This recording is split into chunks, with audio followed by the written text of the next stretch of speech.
We are talking Family Possessions. This one written and directed by Tommy Fairclough and stars B-movie screen queen Felissa Rose, although her role is relatively small here, so don't be too excited by that.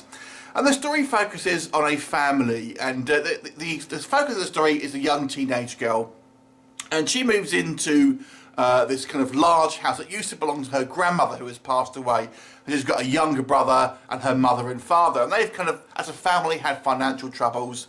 And as it turns out, they move into this kind of this large house, and at the reading of the will, it transpires that all of the estate, all of the house, the money, everything is all in the daughter's name, with a proviso that she cannot move from out of this house. She cannot, live anywhere else, essentially. Which puts them in a bit of a tricky situation, because obviously the teenage girl doesn't want to live in and ultimately have to support her family forever. So that on its own is actually quite an interesting family dynamic, and it adds for some kind of genuine drama, I think, in regards to what people would do in this kind of situation. Even when you kind of take kind of the horror elements out of it, I think there's actually quite an interesting kind of dynamic to explore, and how basically, for example, the father really actually has somewhat of a contempt for his daughter because he feels kind of emasculated by her, and the relationship between these kind of like these four members of this family. So I thought that was all actually quite good, but as it transpires, so that extra level on top of that, because we have this potentially this grandmother may have been a witch, and there may be some kind of supernatural shenanigans going on as well.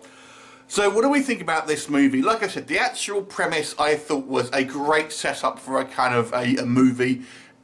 Taking the supernatural stuff away, it's just a great story. It's a great dramatic story, and does have some interesting kind of story beats in there as well. And I've got to say, I really like the kind of the location shooting here. I thought the camera work was all pretty good. Really kind of this house that they've chosen to film in does look kind of quite a nice house, but kind of menacing at the kind of the same sort of time. And it's all kind of like, it almost has a Steven Spielberg feel to where we have this kind of like this kind of quiet town with the kind of like this family and the kind of like these nosy neighbours and stuff like that.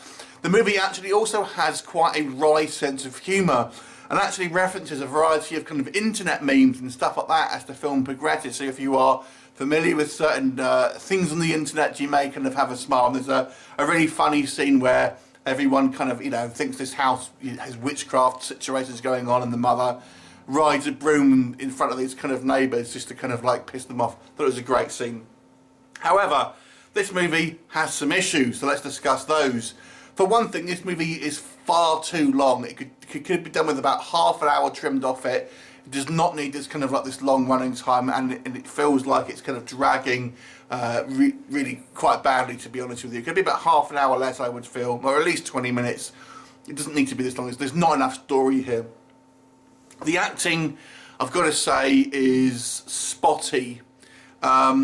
There's some odd choices. I think the teenage daughter does a pretty decent job actually through the movie. I think she's probably, out of the more screen time at least, is one of the stronger actors until we get to the kind of the climax, in which case there's some real poor line delivery. But for the most part, she's quite good.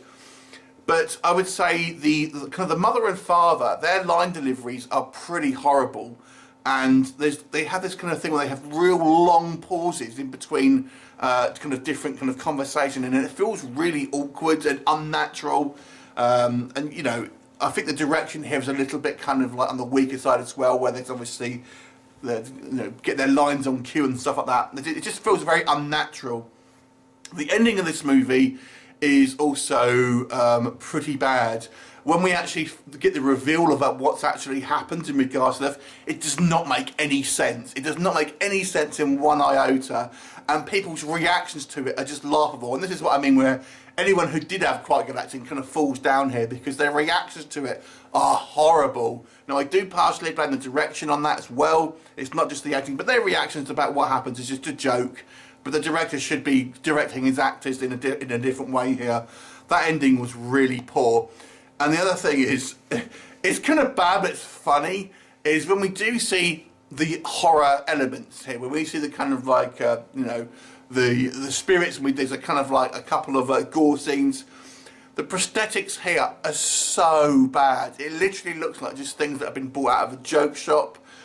It looks so bad. I mean, there's one where we have a female character that gets killed, and we see her body on the floor, and it looks like a sex doll. It's hilarious. I mean, I kind of enjoyed it because it was so bad, but it generally looks like things have just been bought from a joke shop and kind of like had a bit of like fake blood on it.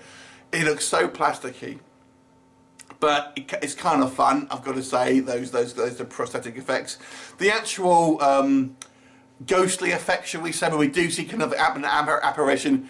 It just looks like someone in literally a Halloween mask. So, you know, there you go. So obviously on the very low budget side.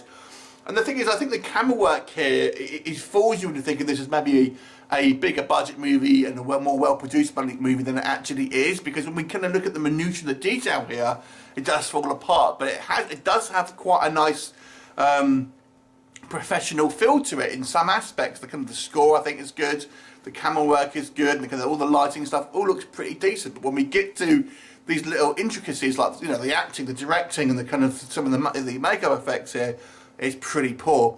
And it's way too long. So I'm going to give this movie a 4 out of 10. Have you seen it? What did you think of it? Leave me a comment and I'll look forward to seeing you next time. Bye for now.